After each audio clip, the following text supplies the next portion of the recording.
Logix has been around for perhaps even longer than Baby Bay has when it comes to his tenure at the top of the Overwatch scene. Logix again just pumping in so much work.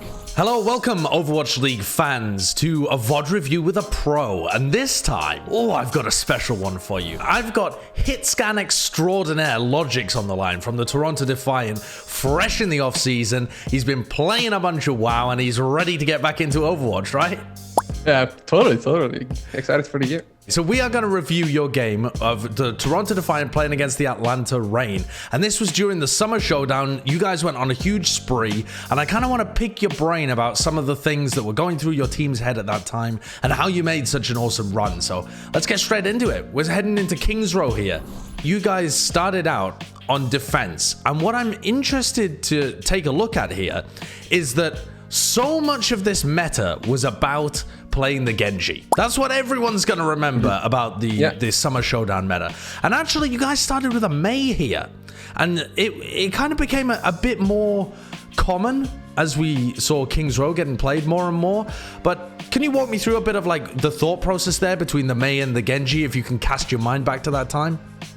So I think for us going into that week, obviously a lot of teams were playing the double shield, the Brig, the Baptiste, and then Ashe and Genji being like the favorite DPS.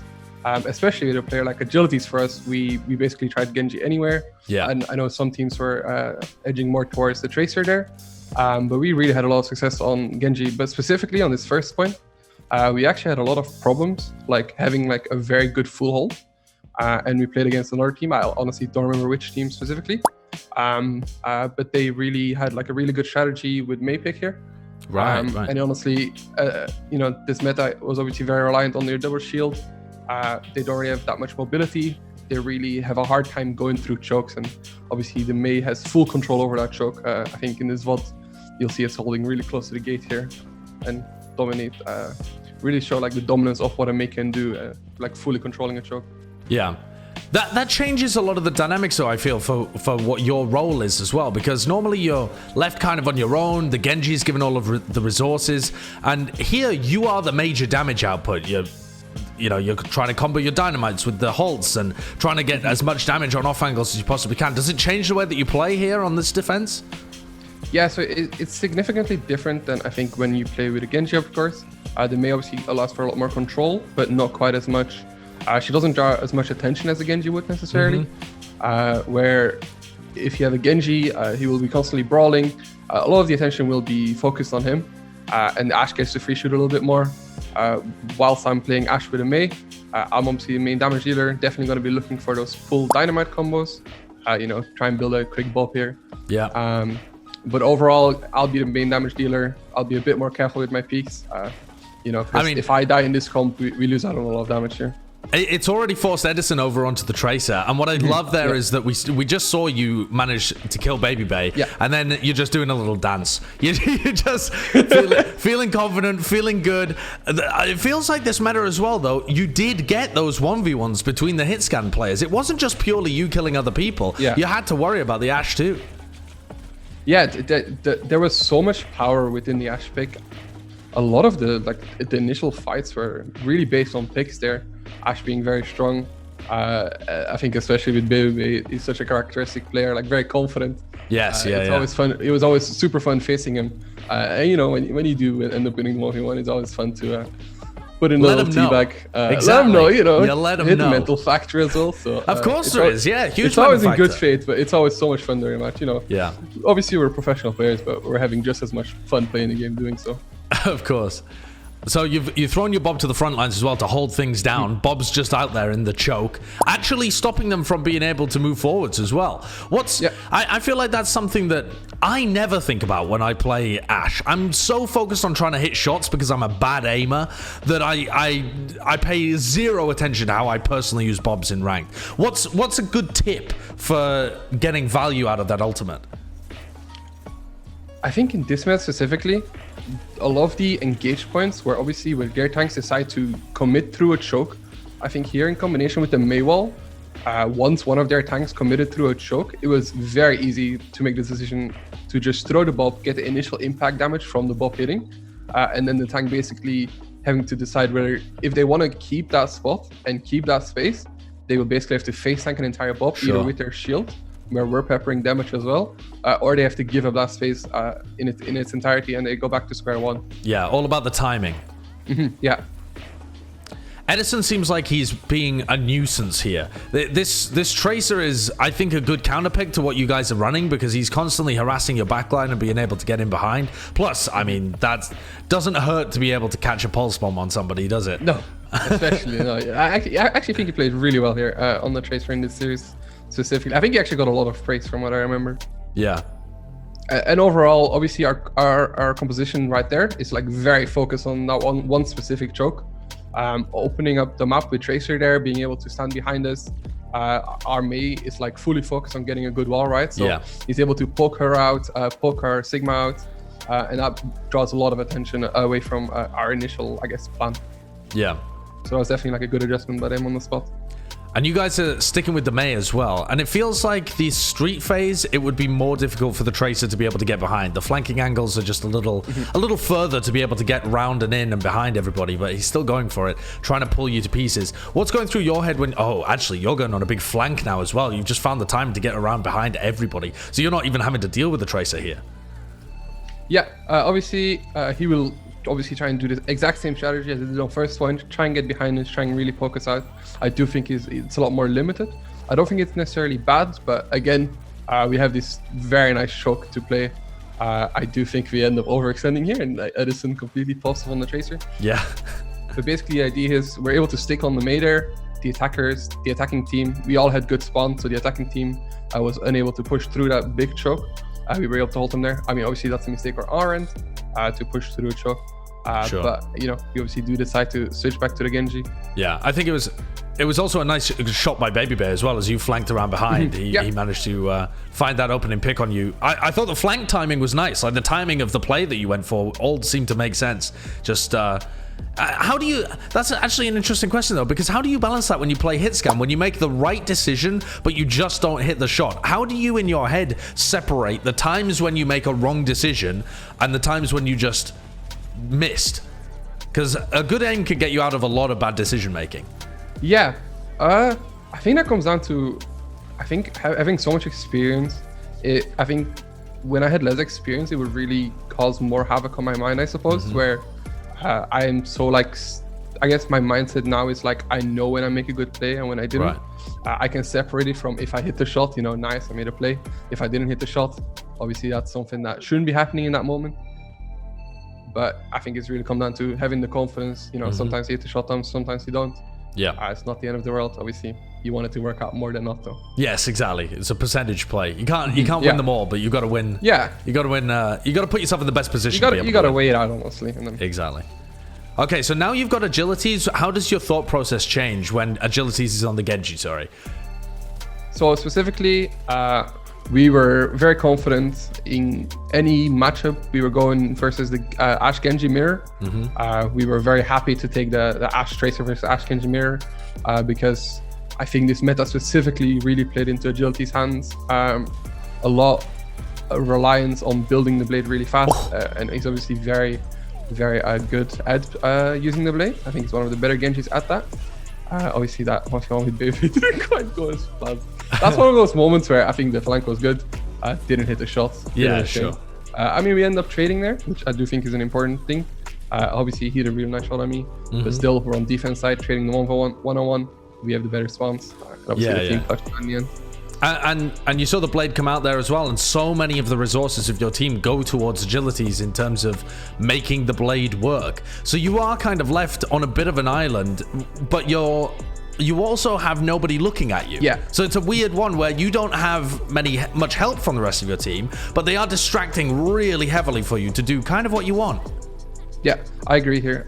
So I think the biggest difference between the Genji and the Tracer is the Tracer will be a bigger nuisance throughout the entire fight, but the Genji really draws the attention every time he like shifts or blades, and that really allows me to openly fire without much attention to me, you know, especially with how fast he was building these blades.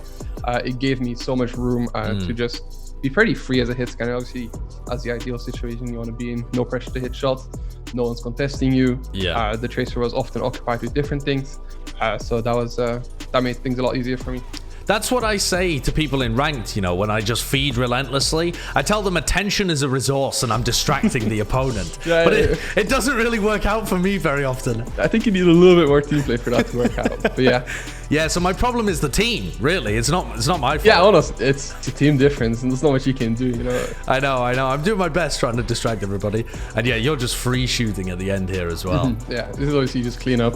They're staggering in. It's pretty free here. But a very good defense. And I think most of it, at least in my head, set up because you guys had a really nice defense on point A. I think you ticked it down to sub 30 seconds. Yeah. And then on C, you were able to kind of stop their momentum by swapping over to the Genji and having some really nice picks of your own too.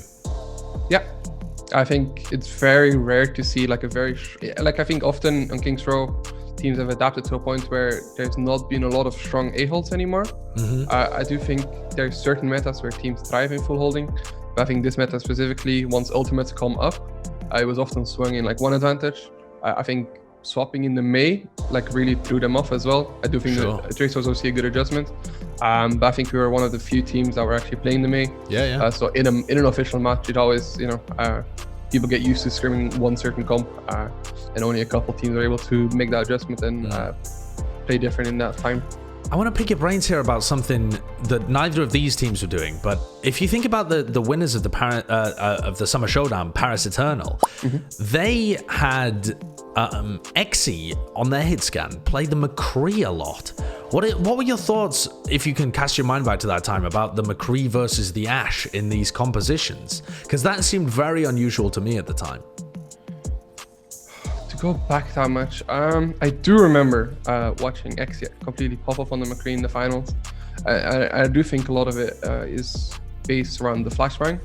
Obviously, with Genji's being so impactful, one way to shut him down really easily is that flashbang, having to commit into a brick stun, a flashbang, as well as an immortality field. There's just so much resources to deal with the Genji.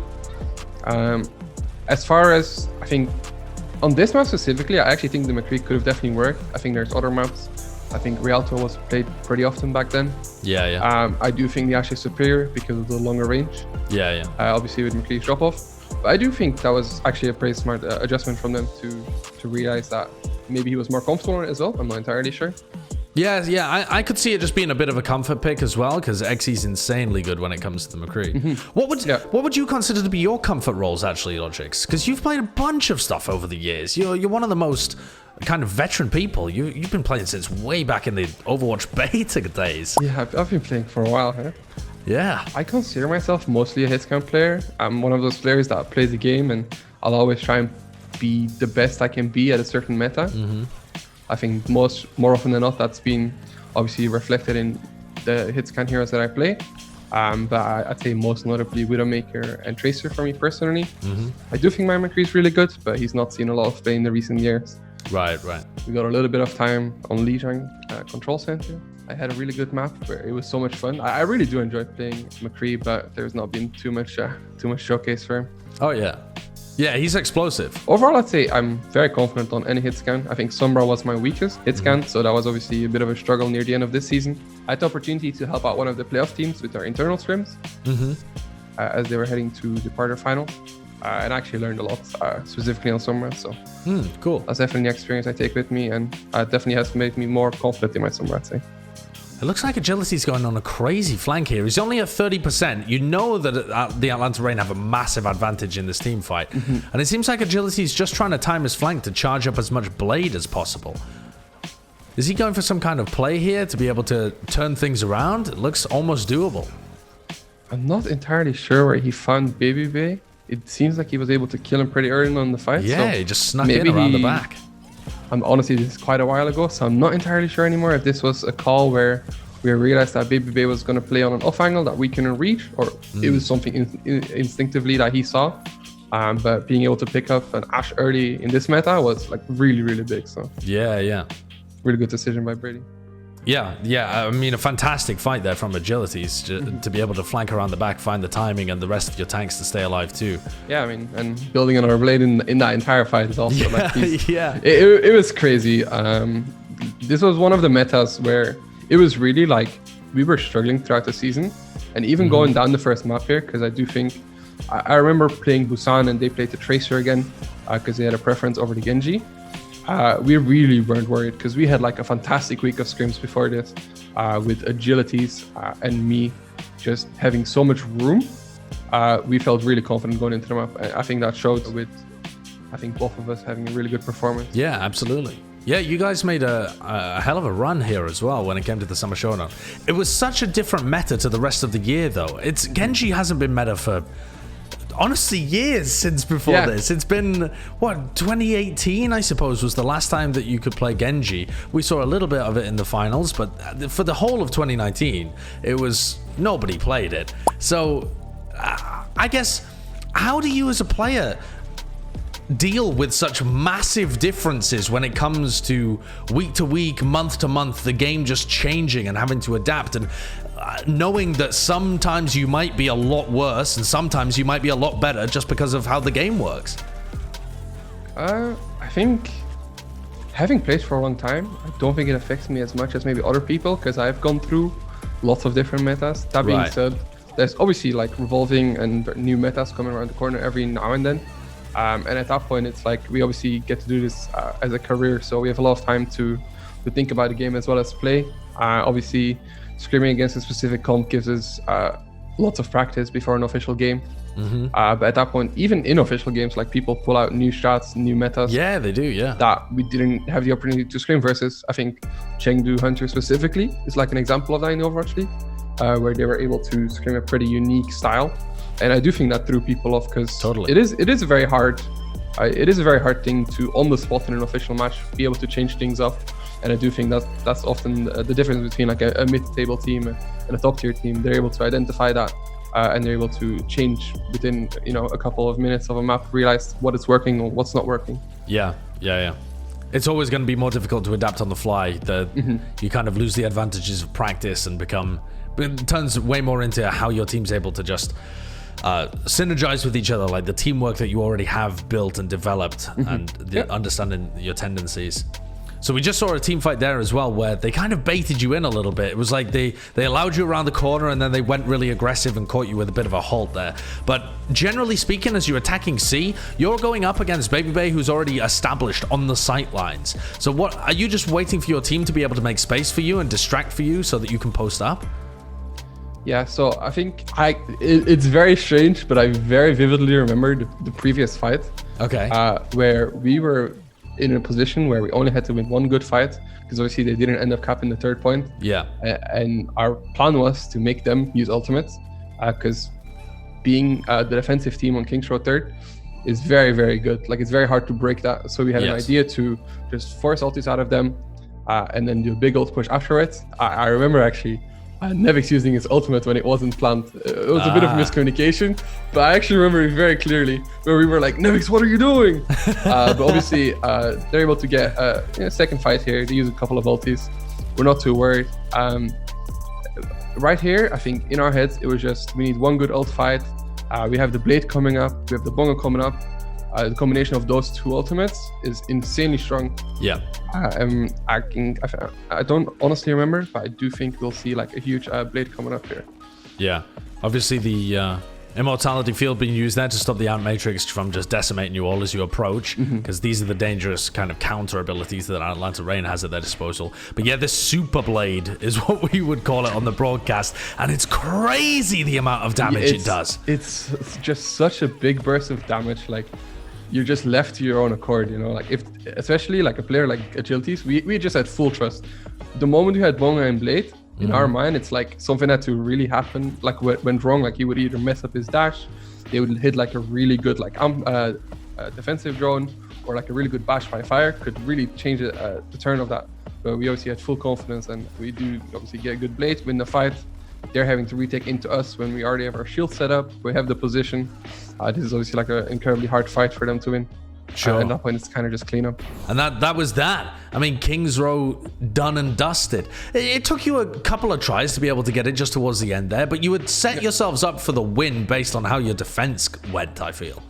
Yeah, that's definitely, once you have that I think we preferred as a team to start defense. I think a lot of teams will prefer to start defense because it really sets the tone for the match. Like if you have a full hold, you know how far you have to go. We held them at the 3rd point, so we know exactly how to like use or abuse our ult economy. You know, we knew that we could take fights where we didn't have to cap with more than a minute just to win the game. We just had to time it perfectly, build up ults, bait ults out of them, and just, you know, get it in the golden box and win them out. Yeah, and that determines how much risk you're willing to take in the middle of these fights as well. If you need to get some kind of ridiculous time, you have to play a little more risky instead of playing calm and calculated like you did there. Exactly. Oh, great insight. Thank you very much for running us through that VOD of you guys playing against the Atlanta Reign in the Summer Showdown. Appreciate that, and also good luck for 2021. This video is coming out in the middle of the off season, and I am extremely excited to see what the Toronto Defiant puts together for next year. I'm brimming with excitement. It sounds fun. Are you looking forward to it? Yeah, I have such a big smile on my face. I'm obviously really happy. We still have one unannounced player at this time. Okay. Our flex DPS. But for now, the people that are announced, I'm ecstatic. This is going to be an insanely skilled roster. I'm super excited to compete with in 2021 season. I'm ready. Yeah, well, I wish you all the best of luck, and thank you very much for coming on this VOD review with me as well. And if you're a fan watching, then please make sure that you like and subscribe to the Overwatch League YouTube channel, because we have way more videos like this and a bunch of other great content coming for you throughout the off-season as we head into 2021.